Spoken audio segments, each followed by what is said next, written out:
that the course is divided into four parts: the strategy, risk, governance, and ethics. And like I've said before now, that the voluminous or the major part of the course is strategy, which covers from chapter 1 to chapter 8. And it's also where our core question or our compulsory question will be tested. So that's the reason why we have to give or pay more attention to that chapter, which is 1 to 8. So today we are looking at chapter 2, which is environmental analysis. And just like we said when we were discussing elements of strategy, we said for you to understand what strategy is divided into three parts. We have strategic position, we have strategic choice, and we have strategy into action. Now, under strategic position, I told us that strategic position is actually the means of carrying out an audit on your strategy, on your organization. And for you to be able to do that, we said you can do that on three levels. If you want to do that effectively, to ensure to understand the position of your organization, to I'm carry out an getting. audit of your organization, you need to do that strategic position on three broad levels. And the first level I told us about is you need to scan the environment. You need to carry out an audit on the environment.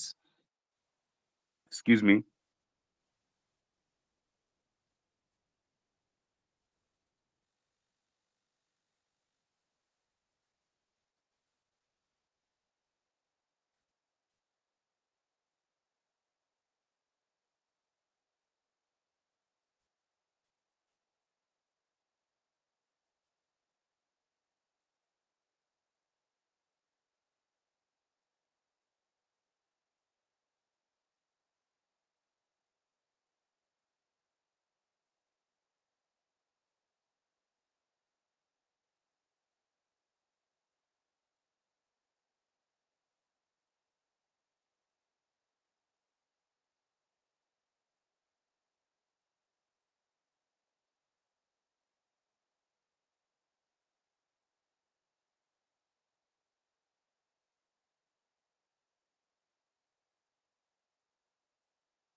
Can we see my screen?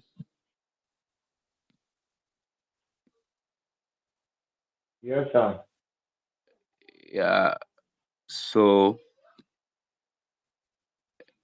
are we? No, You can't see it, right? I can see it here, sir. Okay. What precisely are you seeing so that I can be sure? yes, I can see it. I'm seeing chapter 2, environment analysis.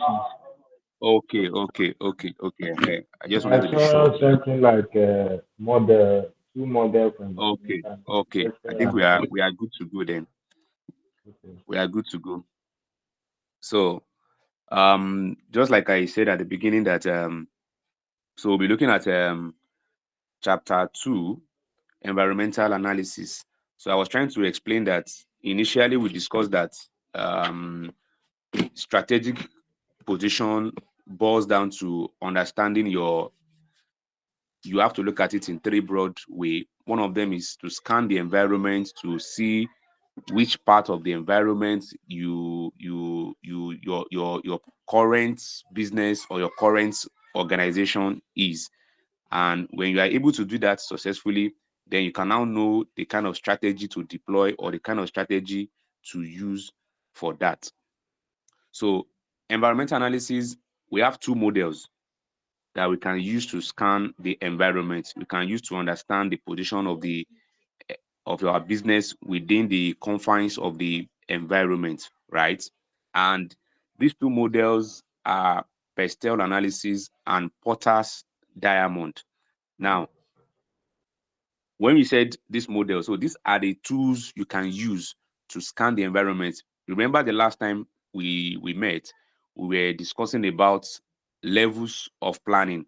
And under levels of planning, I told us that when we talk about strategic planning, there are different tools we can use for strategic planning: rationalizing, logical, and freewheeling. So the same way for you to scan your environment, for you to understand the position of your environment, in terms of the strategy used, then you need to have an environmental scan.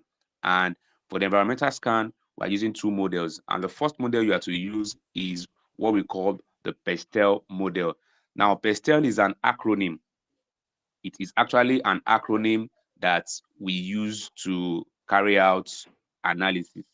Now, the P is representing political environment. The E is representing economic environment. The S is representing social and cultural environment. The T explains technological environment. The E states ecological influence, while the L states the legal environment.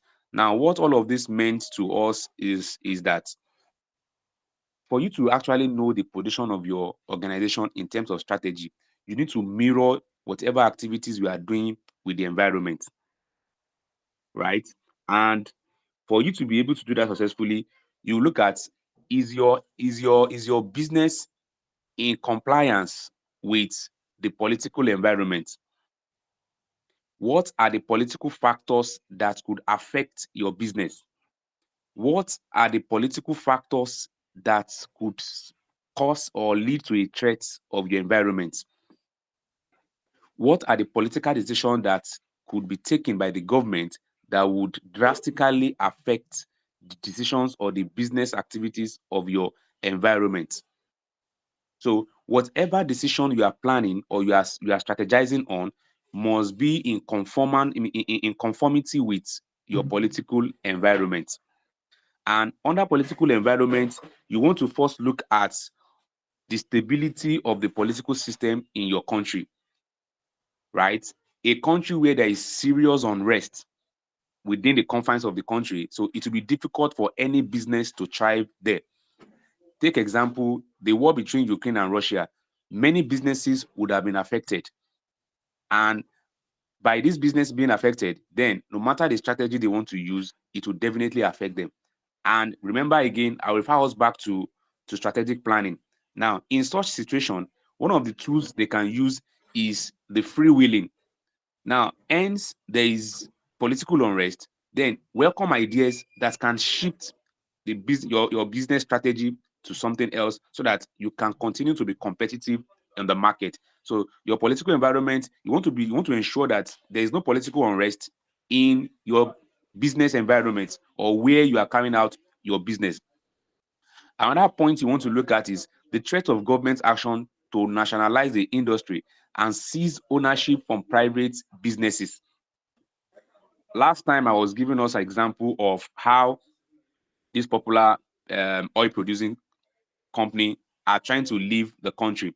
Now, one of the reasons you have to also look at is that in some cases, like in Nigeria now today, every multinationals, one of the government policy is that on top of their board, there must be a Nigerian, there must be an indigene. Now, these are policies that governments are trying to use to protect their citizens. So if you are running a business in a country where they so much put premium to their citizens, to their nationalists, to their members, to their country, to their citizens, you need to know the kind of business you want to run there. So if there is a threat to the extent that the government can decide to nationalize all businesses, so you have no choice. You can either take, and there's some assets you have in your business that might not be movable, so you might actually need to eventually leave those businesses or sell off those assets and move to other environments. So there are threats where the government might decide to nationalize. So you need to consider all of this before you come up with any strategy as to what to use. Then the next thing you want to look at is wars and civil unrest. War and civil unrest. Now, by war and civil unrest, we are saying that you should able to also check your environment to see that there's no what do we call this? That you don't have there's possibility of having war in that country. There are some places that you go to. Take example, Israel now, right? Pakistan, all of these places, there could be political unrest, there could be war and civil unrest here and there. So by the time you are situating or you are strategizing on your business, you need to consider all of this. Then the next that you could also look at is the threats of terrorist activity. Now, you want to ensure that your business environment is not prone to terrorist attack. Of course, if it is prone to terrorist attack, all it means is that it won't be conducive for you to operate in such an environment. So that is the scanning you are doing. Now, how does this affect us in our exam, or how do we mirror this to our exam? Now, ICAN will give us a case study scenario where we'll be the one to now identify. Most times, you'll be the one to identify these issues within the confines of the case study you have been given. So they could give us a case study scenario where they have different information about a particular business starting up, and we are told to use pestel analysis to analyze issues that could arise. Now, I must also mention to us that all of these issues could be positive and it could be negative. Yes, we have emphasized on the negative part. There are some political decisions. Take for example now, when we talk about government nationalizing the industry. So which means if you are an indigene and you are setting up a business in that environment, it is positive to you. So when you are looking at the environment, you want to look at the threats and you want to look at the opportunities. So it is not just the threats alone. So decisions made by political decision make, is it a threat to my business or is it an opportunity to my business? Then the next part, which is the E part, is the economic environment. Now, the economic environment influences your entity. This is the core business activities you carry out within the organization or within your business organization. So you want to ensure that this particular place you are running your business, how is your business affecting the overall activities of that country or of that location that you have? Is there business prospects where you want to situate your business to when you talk about economic activities now? So you want to carry out an analysis on economic level. Are there prospects? Would my business thrive within this environment that I'm situating my business into? Now, the issues that could arise is one, that the rate of growth in the economy and the per capita GDP compared to the rate of inflation. Now, if you situate your business in a locality or in an environment where the rate of inflation is so high, what happens? The purchasing power of your customers will be eroded in no time. So their purchasing power will be eroded in no time. So you want to also put all of this into cognizance before you set up business in such an environment. And you want to look at, my business has a prospect to growth? What is the growth rate in such environment? What is the per capita income of every individual within that environment? What are the purchasing power? Now you have a premium product, you have a product that is meant for airlights, and you meant to go and situate your business in an environment where is in a rural environment. So automatically you are making a very big wrong business decision. The next thing you want to look at is what is the level of interest and whether interest rate may go up or fall. Now, what is the level of interest that are within that business environment? So you want to look at it. Okay, what is the CBN rate? What is the interest rate? What is the likely possibility that this rate would go up or this rate would fall? These are things you have to. These are economic decisions you need to consider before you situate it. Another point you have to look at is the foreign exchange rates. Foreign exchange rates. Now, I am currently in a dilemma of, we are trying to bring some goods from is it India now? India. Now we have issues sending money down to that country. Why? Because of the CBN policy. Now it is affecting my business seriously currently now. So foreign exchange rate is also an economic issue you have to consider. Sometimes before the new administration of our government here now, there are issues with many airlines. They could not repatriate their funds back to their country because of FX issue, scarcity of dollars. Right now, why? What did they do? Many of them withdrew from the country. They withdrew operation from the country until their income is being repatriated, until they are able to repatriate all of their funds back to their country before they say, okay, now we can resume operation in your country. Now, these are issues you need to decide or you need to consider. Sometimes we look at, okay, why are multinationals not coming down to this country again? Why are they not thriving again? These are some of the economic issues they look into before they make their decision either to stay or to leave. Another thing you want to look at the government tax rates and subsidies to industry.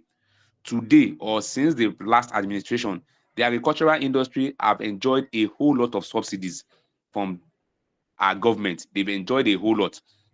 So, and when there are subsidies, what happens to your business is that it's cushioning the effect of inflation and so much on your businesses. So if you are situating your business in a country where, yes, there is subsidies to a particular industry and you feel your business can also enjoy such subsidies, yes, you might be making a very big business decision to situate your business there. Then you have to look at, of course, tax rates.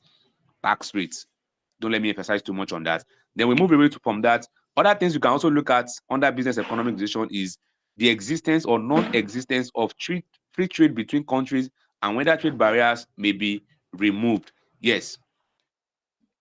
In Nigeria today, we have so many bilateral agreements with different countries. And under the ECOWAS region, we also have, different free trade zone and different agreements. So you want to look at it, especially when you are carrying out import and export. Now, all of these things, factors help your business to thrive because it will reduce the cost of operation. It will reduce the cost of running your businesses. So that's why I told you that using Pestel is not just to look at the threats. When you're scanning the environment, you want to look at the opportunities and you also want to look at the threats before you now eventually make your business decision.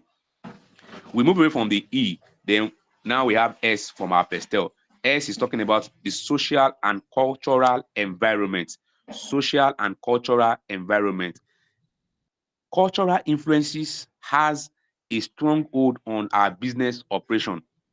It has a strong hold on our business operation. Now, if you situate your business, take for example, let me use religion. I think you can easily relate with this. Now, take for example, in some parts of the north, alcohol is highly forbidden or is banned. Okay, let me say it is banned. And if you are now making a business decision to go and start up alcoholic business in such region, so automatically, even before you start, you failed. You've made you've made a wrong business decision. So you want to look at the culture of that environment. You want to look at the social life of that environment before you now start up a business there, because all of these are what would influence your customers. And don't forget, like we said, your strategy is to is on your products and services that you are offering. So you want to see that whatever product and services you are presenting to the market is in conformity with the cultural norms, is in conformity with the social class of those environments you are situating your business into. Now, the first thing you are looking at is the values, the attitude, and the belief of your customers, employees, and the general public. In some locations, they have this belief that, oh, some certain way things are not allowed within our culture. You won't say because, oh, there's a prospect of business there. Probably out of in the environment you have 70 to 30, and you now decide to say, well, let me serve the 30%.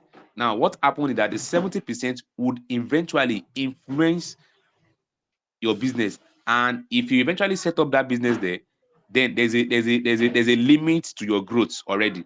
So you have to want to consider all of that. The patterns of work and leisure, such as length of working week and popular views about what to do during leisure time. Yes, you want to look at the mode of work they are used to in that environment. So you don't want to just go there and say, oh, I'm less concerned about their social life. I'm less concerned about their cultural belief. All I want to do is I just want to set up a business within this environment. You need to consider all of this. The ethnic structure of that particular locality, influence of religion, I've said that, then the relative proportion of different age groups in the society. Yes, when you are setting up a business or scanning the environment, you want to do what we call a demographic analysis or a demographic collection. So to understand who is your business serving, who are the people your business is meant to serve, and these people your business is meant to serve at what age range, at what age category. Now, these are the decisions you need to make so that you will know that in this environment, these are the people within this environment I want to serve and I'm able to serve. You need to consider all of that. We move away from that, we move to technological environment. So under your technological environment, I've said a whole lot about this. Now, the advent of technology is one of the critical things you must always consider in any business decision today. And like we have it today, the advent of AI, robotics, has changed the landscape of businesses. And every decision you want to make, you want to look at, do I have the technological gadgets, do I have the technological advantage over businesses within this environment? And how is the technology changing my business environment itself? So in my industry, how is technology advantage? How am I taking advantage of technological innovations within my business? So you need to consider that. And how can your business respond to technological change?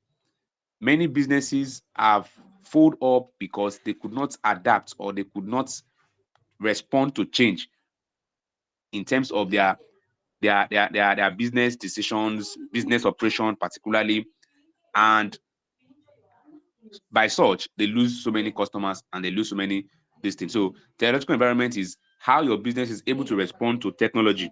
So number one thing you want to look under that is you want to look at the IT development that is driving your industry. The IT that is driving your industry. Now we look at there was some weeks back, one of these major banks, they sent a circular that they are moving from one particular banking app or to the other. Now, what are they trying to do? They are trying to respond to change. So the banking industry is changing. So they quickly took advantage of that and moved. And why are they doing that? So that they can easily serve or continue to serve their customers with the best services. So you want to look at what are the technological things that affect your businesses. Another thing you want to look at under that is that how flexible your business is able to adapt to technological change. There are so many softwares, there are so many machines that businesses uses now. So if you are still using arcade technology, arcade tools, then your business will definitely be far behind. Now we move away from that, then we now move to the ecological. That's the next E now. PESTE. So the second E on that line is ecological influence. Ecological influence. Now, why are we concerned about ecological influence within the business environment? Ecological influence, or you can call it environmental influence, is how, remember, when we are doing strategic planning, you need to consider the environment you are operating itself. You need to consider the environment. I told us something the last time that the general public want to ensure that you keep the environment safe.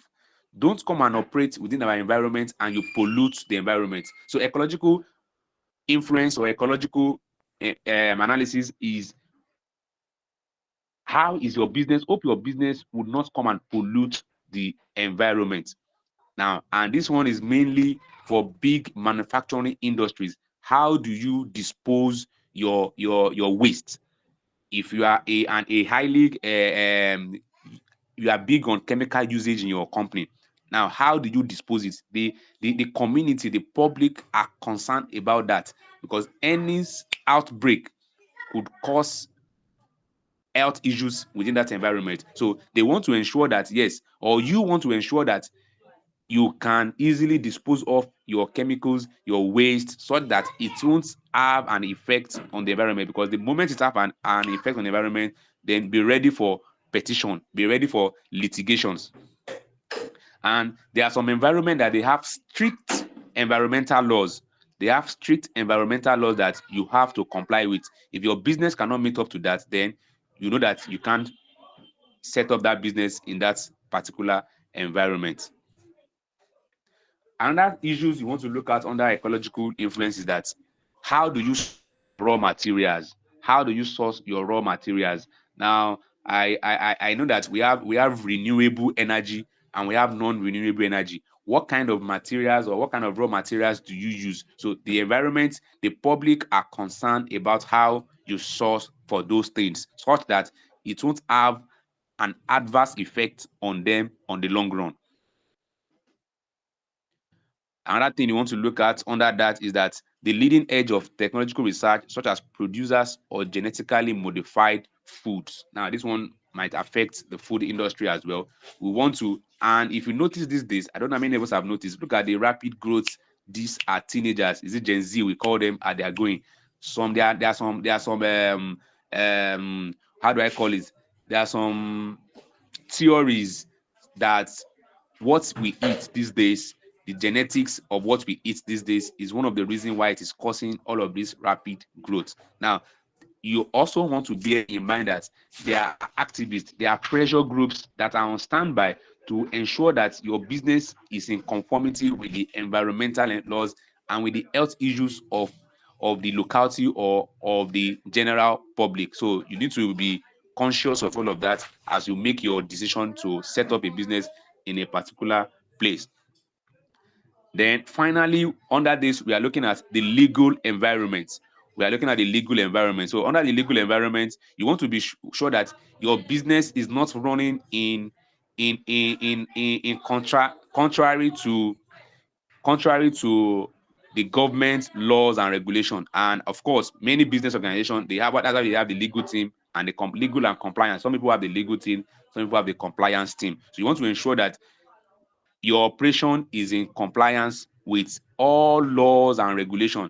Now, legal environment is not just about that. You also want to look at the prospect of possible litigations, possible court cases that could arise through your business operation. And here, I normally emphasize that it's not just that. Even your suppliers, your customers, hope you are not in breach of contract with them. So any form of breach of contract could bring about litigation. And once that comes up, of course, you know you have to be prepared for all of that. You have to be prepared for all of that to ensure that your business is healthy. So an international company might locate some operations for tax reasons in a country with a favorable tax system. Yes.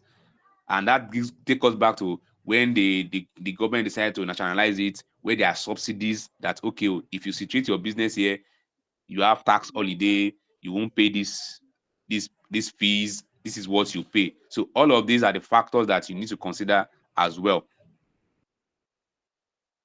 So now, again, let me quickly run us through what we have discussed now. So we are looking at environmental analysis, and under environmental analysis, we said there are two models you can use to scan the environment to understand the strategic position of your business within the environment. And one of those tools is the PESTEL analysis. By PESTEL analysis, PESTEL is an acronym for different method or means you need to consider in analyzing the environment. P stands for political influence or political analysis. So you want to ensure that political decisions does not affect your business negatively, and what opportunities can you quickly maximize through the political decision or political influence. The E from the PESTEL is the economic environment. So you want to ensure that you have your business is has the potential to grow within the locality or the environment at which you are operating from. The S talks about your social and cultural environment. So you want to ensure that your business is operating in conformity with the cultures and the norms of the locality that you find yourself. The T talks about the technological environment, which emphasize on your business being able to adapt and embrace technological change, especially in this age of technology. Then the E is the ecological influences. We want to ensure that this is in conformity with environment, that it is not running against the public health, and you want to ensure that you are sourcing your raw materials rightly from the environment. Then the L, which is the legal environment, you want to also ensure that your business is not running against the laws and regulations of that environment that you find yourself. And having said all of that, there are limitations to this PESTEL analysis. By limitation, we are saying that what does this model did not cover? What it did not consider? Number one is that it cannot be used for future analysis. Just as we have seen, it is talking about our immediate. It is talking about what we can see within the environment now. Take, for example, a business that is running in a particular country cannot predict whether there will be a civil unrest, whether there will be war, and whether the government policy would affect it in the future. So that is one limitation that PESTEL has. Number two is that it is qualitative. It provides no measure. So by qualitative, it does not consider figures, financial analysis. So all of these are just qualitative measures. So we can't quantify it. We can't put a figure to it. Take, for example, now, at the strategic planning, we are now considering, okay, what could be the effect of any litigation that could arise with this business environment. So you can't put a figure to it to prepare your mind that, okay, at least we have when we get to risk, we have the appetite to absorb maybe 100 million, litigation. So you can't put a figure to it. So it is qualitative in nature.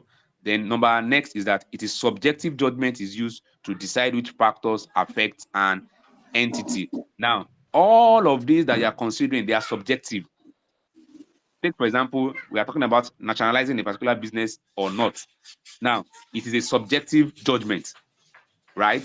So, take, for example, now, in the US now, the new president is trying to say, okay, there is no citizenship by birth again. You have to be true and true American before you can get the citizens. And there are policies that state that if you have spent so period or so numbers of years, yes, you can naturalize yourself to that country. So, and you have taken a business decision based on that. You can see now. So these are some of the limitations that arises from all of this. Then we move away from there. The second tools we can use for this. Okay, let me give you another point under that again, that it is limited to macroeconomic environment only.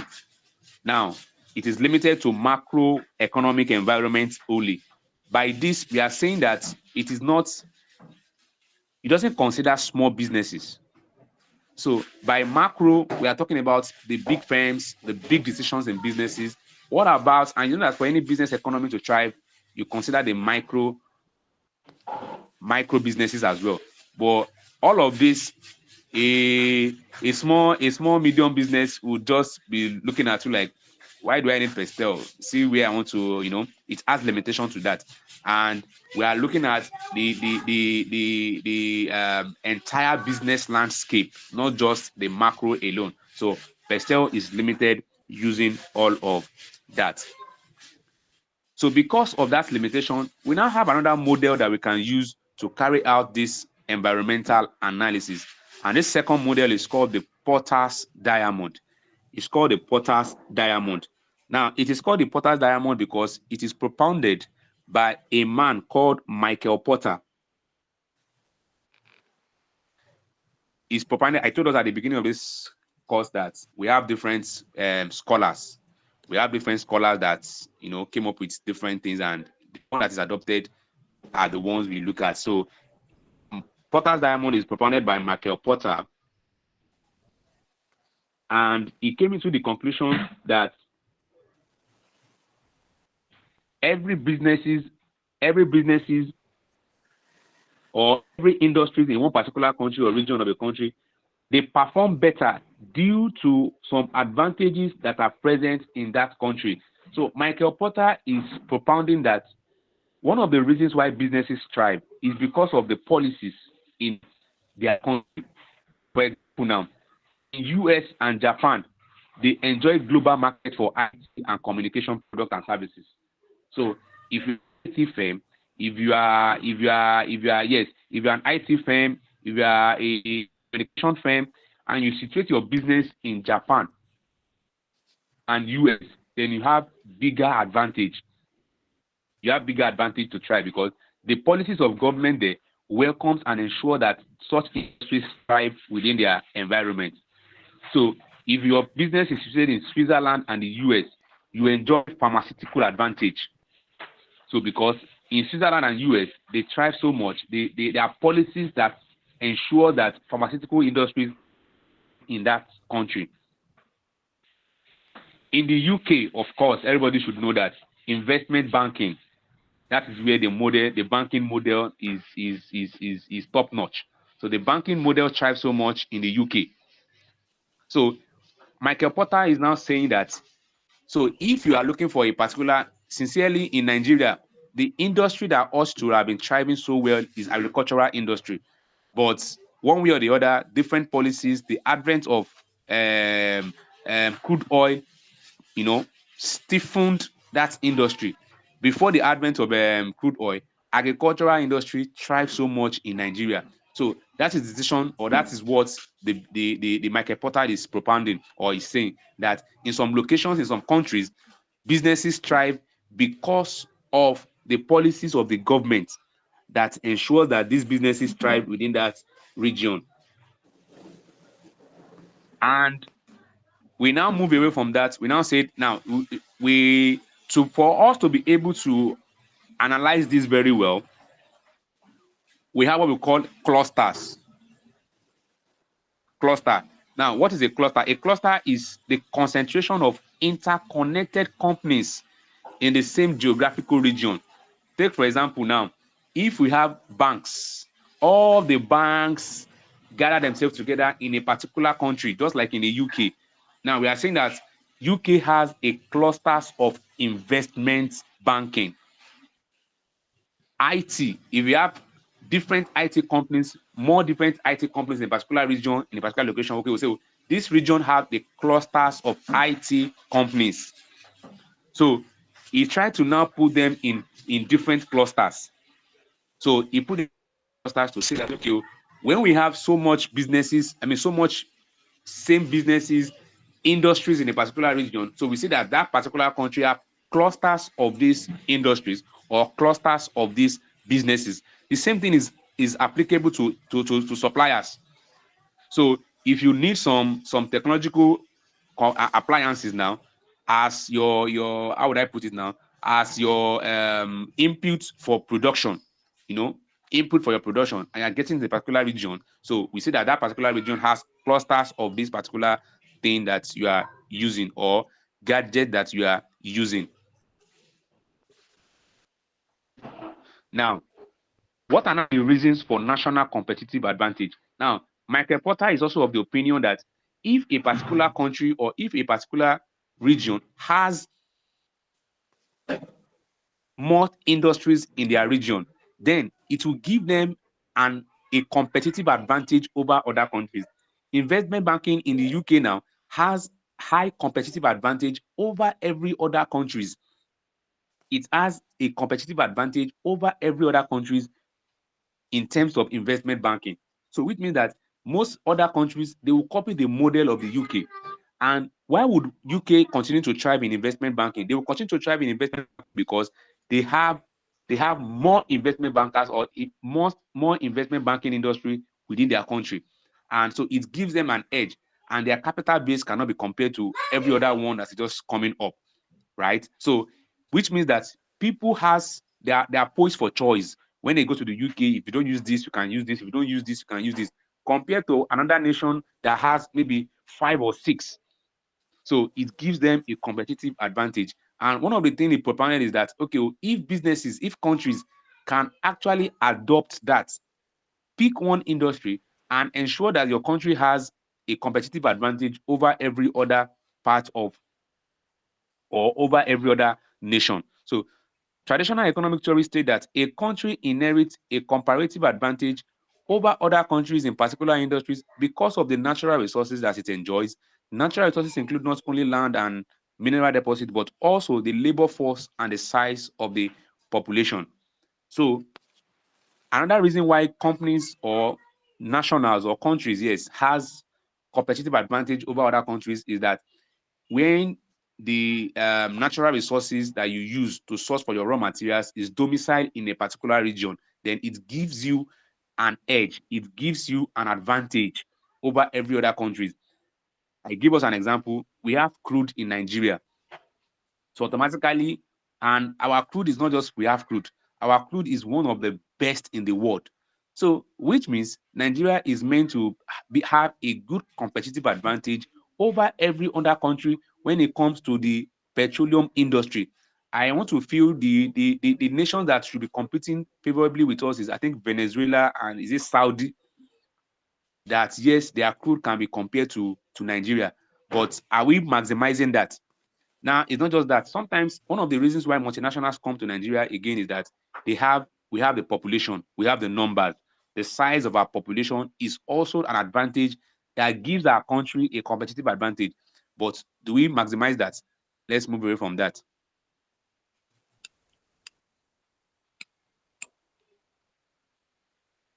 Now, the strategic significance of national competitive advantage. Now, companies operating in a strong domestic market can develop competitive strengths. They can build on the strength of their own base to extend their business operations into other countries where their competitive advantage will also apply and help them move forward. Now, let's move to the model itself. Now, all that we have been discussing is just to give us a basis of why Porter's propounded this model. So, his argument for the reasons why this model should be embraced by every business environment. Now, it is based on 4 elements. And these 4 elements, or we can call it 4 elements or 4 factors, which is what our focus now is. And the 4 factor that you have is, the first one is when you have a favorable factor condition. Favorable factor condition. Number 2, related and supporting industries. Related and supporting industries. Number 3 of the elements says demand conditions in the home market. Demand conditions in the home market. And the next one states that firm strategy, structure, and rivalry. Firm strategy, structure, and rivalry.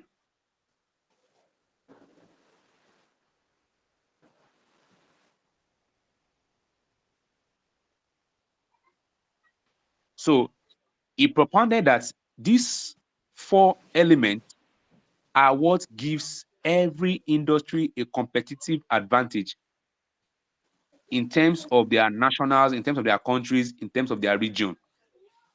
So if, take for example, okay, let's just delve into it. When we talk about factors, favorable factor condition now, the first one, we have, okay, we don't need to, I want to give us an acronym, but we can also come up with acronym by ourselves on that. So if you look at the favorable factor condition now, favorable factor condition is saying that what are the factors, considering the factors of production. Now, if you have advantage of some factors of production in your particular region or your particular locality, it will give you an edge over those countries that do not have these factors of production. So the factors of production that you have within your region or within your countries is favorable to you. By such, you should take a very good advantage of it. And by this, we are saying that we have the basic factors and we have the advanced factors. By basic factors, we mean that the factors that already exist in the country. So if you have some things that already exist in your country, then it is only ideal for you to maximize that. It's like you have a ready-made raw materials for you, and you are now trying to set up a business that you have to go and source for raw materials in other countries. That is exactly what Michael Porter is propounding here. And one of the basic factors is that if you have large amount of suitable land, such as land for agriculture, I've explained this. Nigeria, we are so blessed with hardy, with fertile land. So it is only ideal for us to start planting, to invest so much in agriculture. But immediately crude oil came in, we left that industry. Another thing is that when you have large quantities of natural materials such as timber, fresh water, and mineral resources such as oil and metals, then we have a favorable climate. Now, these basic factors are the natural factors that you already have, natural factors that are already existing within the confines of your nation or of your country. So when you have all these factors, they are favorable to you already. So you don't need to stress yourself setting up businesses that is not in conformity with those favorable factors. So Michael Porter is saying, take advantage of that. When you take advantage of that, number one, it will reduce your operation cost, and it will give you so that you can now put your goods or services or products at a favorable market price as against those that have to go and source for their products or their raw materials in another country.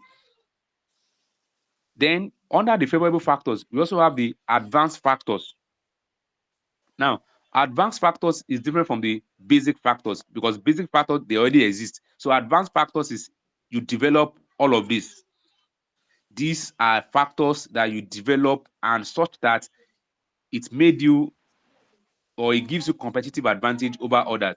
One of them is the labor skills and knowledge. Now, if in some countries we have some experts domicile in a particular country, so rather than you now going the extra mile to go and bring expatriates from other countries to now come and help you, you have them domicile in your country. Take advantage of them. Other factor, advanced factor, is the technological resources. So if you have if you go to all these Japan, they are big on technology. So if you're now setting up a business that is not technological inclined, then you might be struggling. So what is saying that take advantage of the technological advent of technology in that region and set up businesses that are techie savvy, and your business will thrive. Then we also have infrastructure, and I believe this infrastructure is one major things which you can also take advantage of. So that is what the favorable factor condition is speaking to. Then we have the related and supporting industries. Related and supporting industries. So by related and supporting industries, so Michael Porter is saying that a country's industry is made more competitive compared to other countries where there is strong competition and innovation in related and supporting industry. Now, what he's saying here is that I will go back to the investment banking example of the UK. Now, UK has so many investment bankers or investment banking. Now, what does that do to them? It keep each bank industry on their toes. So where you have related, so we are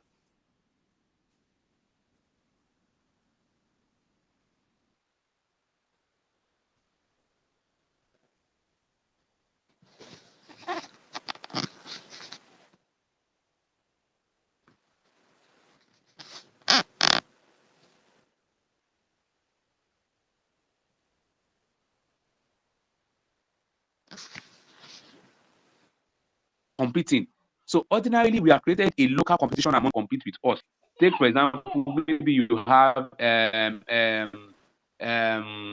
fintechs. Fintechs, we have clusters of fintechs in a particular industry. Take for example, Nigeria.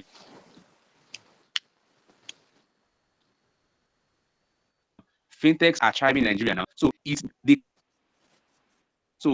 keep themselves on their toes. So if other countries are trying to set up, let's say now Ghana is trying to set up fintech, their fintech would not be able to compete with Nigeria because Nigeria, there is stiff and strong competition among ourselves ordinarily. So anybody that is not going to Ghana to go and look for fintechs, they know that they can't compete with Nigeria because already we have created competition among ourselves. And this competition will now help us to now have innovative ideas.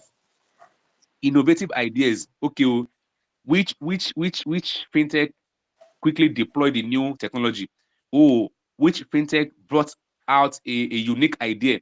So before every other person catch up with it, they're already using it. So all of these are what's related and supporting industries mean. So if you have related and supporting industries within a particular region, so it creates competition among themselves, which will be healthy for them to compete with other countries or with other regions of other areas.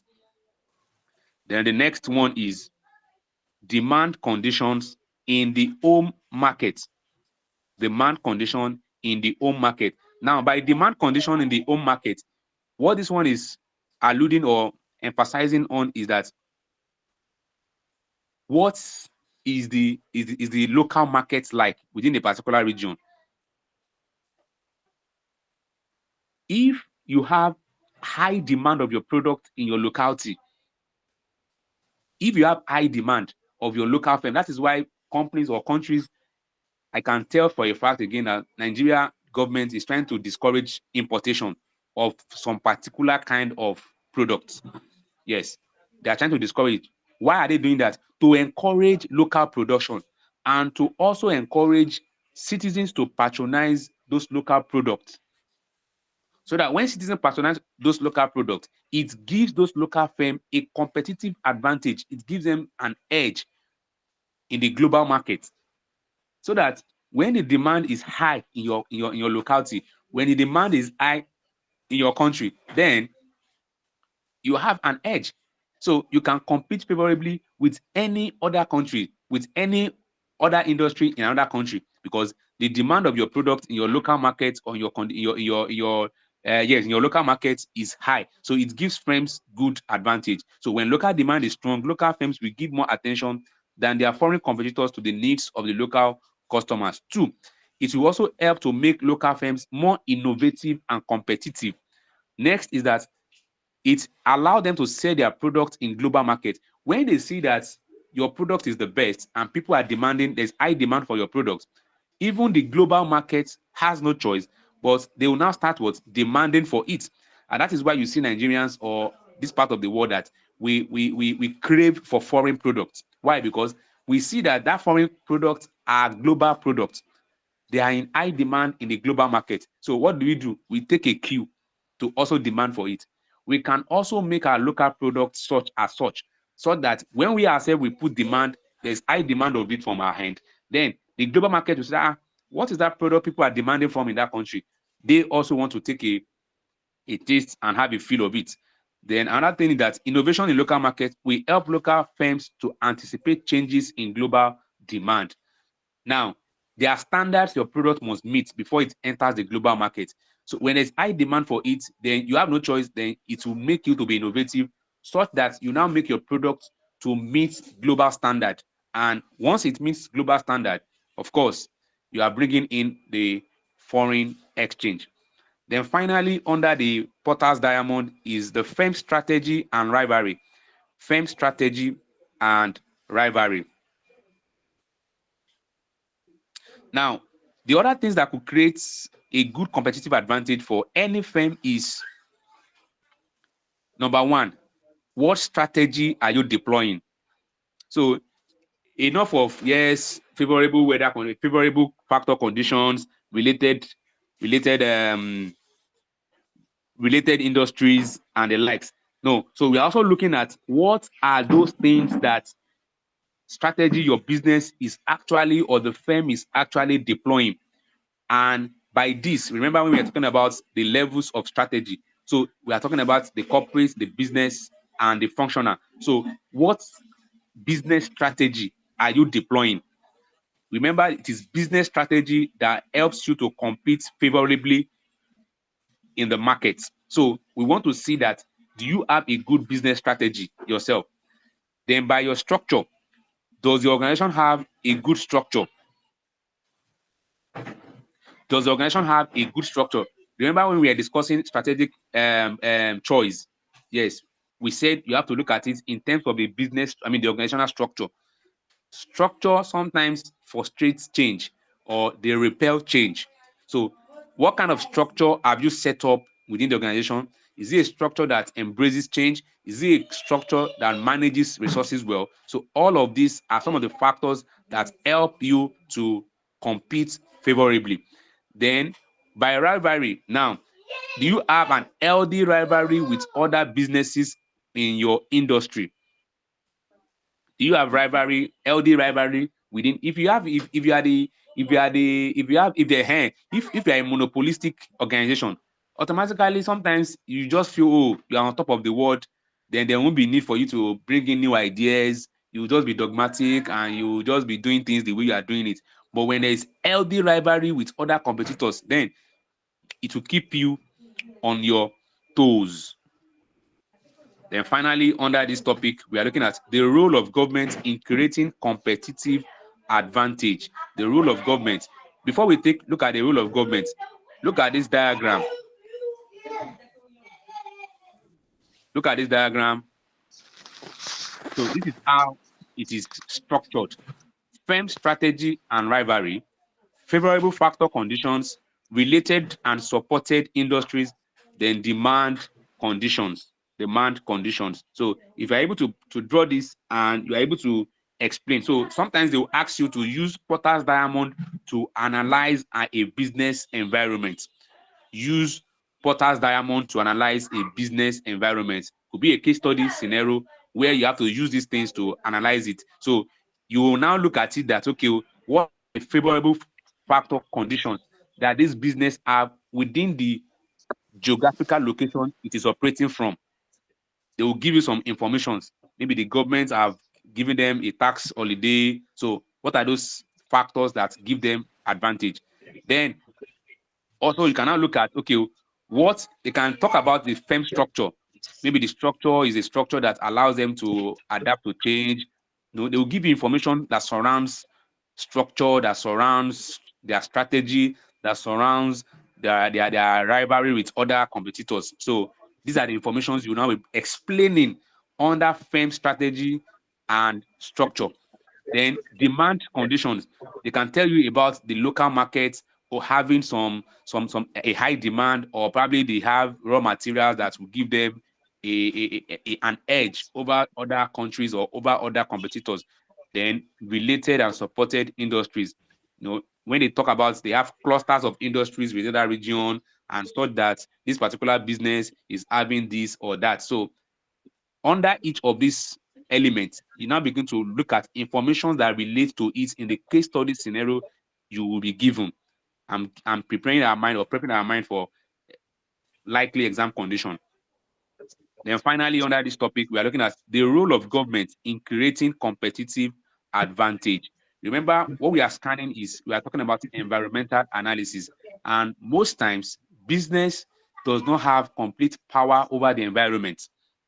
So if you look at the PESTEL that we look at, the PESTEL analysis that we look at, the business can do little to change many of those things. So that is why you have to position your business well to align with that environment.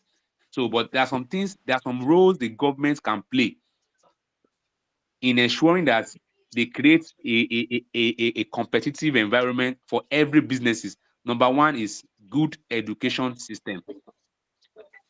So this can now be likened to infrastructure. So when there is a very good education system, now it's what does that does is that it makes them to produce knowledgeable and experts within that environment. I know at a point in time there are some exams that we can't write in Nigeria that you have to, Yes, you travel don't out of the finish country to me. go and I write, read that now. So, outside. in Now, all of 9:30. this could discourage. Please mute your mic if you are not speaking. Please mute your mic.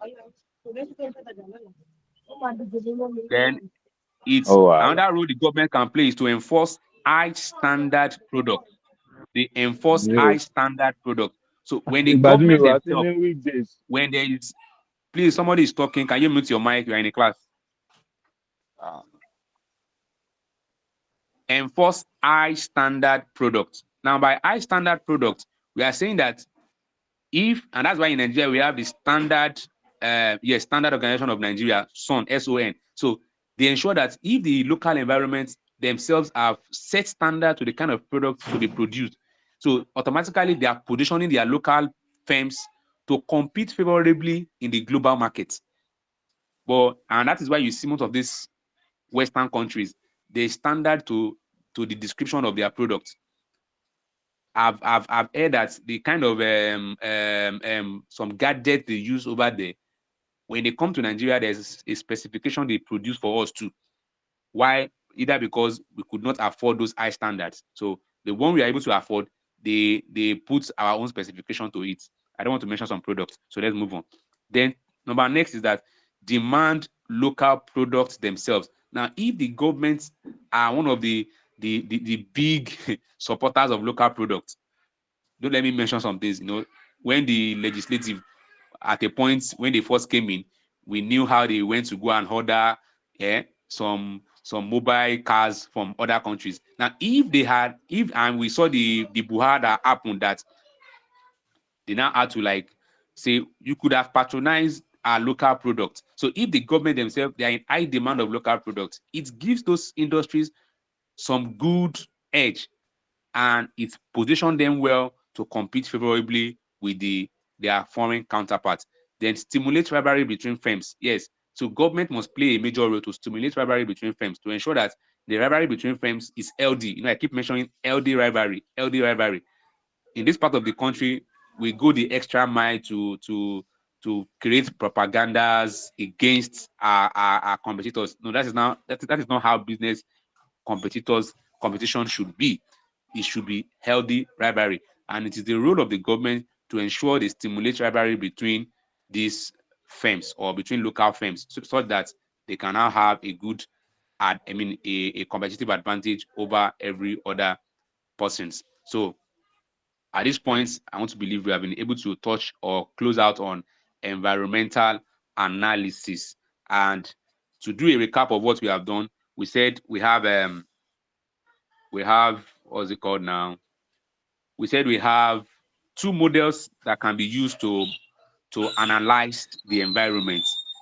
It is critical and it is very, very germane for us. The Pestel analysis and the Potter's diamond. Under the Pestel analysis, we are saying you can scan the environment to know the position of your business within the environment using the political influence, the economic influence, social and cultural influence, the technological influence, and the ecological influence, then the legal influence. Then we now move away to say that it has some limitations. And because of this limitation, Potter's Diamond is of the opinion that when businesses situated or located in a particular country has advantage over others. So why not maximize that? So why not situate your business in an environment that make you to thrive, rather than going to an environment that you have to struggle to thrive? So that is what Potter's Diamond explains under that. And with that, we now look at four elements or four factors as propounded by Michael Porter. The first being that number one is that what are the favorable factor conditions that you have within a particular region or within a particular country. Number two, it states that what do you have related and supporting industries? Do you have related and supporting industries within that environment? Number three is that the demand condition in the home market. What is the demand of your product like in your locality? It's also very critical. Then finally, we now look at what are the firm strategy, what is the firm structure like, and what is the firm rivalry in comparison with all other kind of indoor firms in that country or in that region. So Michael Porter's diamond is just saying that, okay, let us look at it that in our, how would I put it, environments, you look at environments in terms of region, in terms of locality. So situate your business in a place where even the government ensures and allows your business to thrive. So that is how we close out on environmental analysis. So please, if we have questions, let's raise it now before we call it a wrap. We are closing by 10.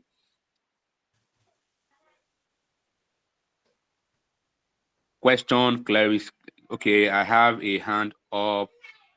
You can go ahead, Mr. Ibukasa.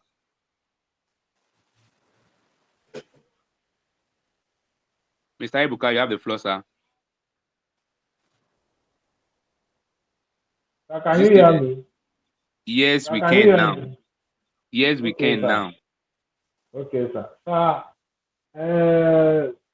You sent us a question yesterday evening. Yes.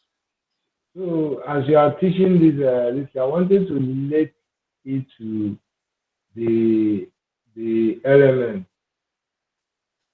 Yeah, the internal distance. Maybe that second question. But the question itself is not detailed. I was confused in the question. It's not detailed. It's just telling us to raise it. Whereas I don't know if that one will be an exam question. It will be very hard because there is no detail on what they are. They just tell us that they are into oil mill. That's all. No other information. I don't know how to answer that. Yes, Mr. Ibukado, I'm struggling to hear, but I think I can make out what you are trying to say. That particular question I sent to you, we'll discuss it together. We'll look at it together. That's why, so that we won't, what we are doing will not be just theoretical. So how is it applicable in exam questions? That's why I send those questions so we'll now look at how we attempt question and how we bring out those things we are teaching in the question. Hope that is fine by you. So we are look at it together. But I'm looking at the time we have now. But some people have class by 10, so we'll find means to solve that. I will drop more questions for us that we'll look at together. Okay, sir. All right. So do we have any other person?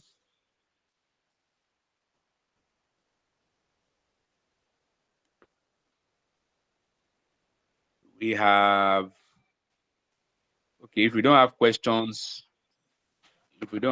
I think we need to call it a day today so that we can prepare for the next class. Today is weekend, so there's schedule of lectures. So we have to be in line with that so that we don't miss out on other classes. So what we'll do is maybe during the week for chapter 1 and chapter 2 that we have done, we'll look at questions on it. So this coming week, let's bear in mind that we'll look at past questions. What I usually do is once we finish strategy, we take a look at different questions on it. Well, so that we can, I decided to change the method this time so that as we are doing a particular chapter, I'm dropping different questions on it so that we won't go too far. Just like Mr. Ibuka said, we'll be able to look into it and see how it is relatable to the questions that the topics that we have discussed, so that as we do other topics, we're able to understand that, okay, these are means at which they ask questions. And if you can see, I also try to prepare our mind on how we can apply this in exam question scenario. So in the absence of any other question, sir? I say God bless you. Amen, sir. Thank you. God bless you too. You are getting it. During the week, we'll have a lecture to solve those past questions as it relates to environmental analysis, then strategy. I mean, the first chapter, chapter 1. So strategy, stakeholder, and mission. So we'll look at different questions. Already we have 2 on the platform. So I'll drop more for us. Then we'll look at it during the week. So by weekend, we continue our lecture. So now we have successfully done chapter 1 and chapter 2. So in our next class, we'll be looking at chapter 3, which is the competitive forces. So thank you all for joining. Let's join the next lecture. Thank you. Thank you, sir. Sir, please, we are waiting for the video record. All Thank right, you, sir. it will be uploaded. All right, sir. All right, thank you. Thank you, sir.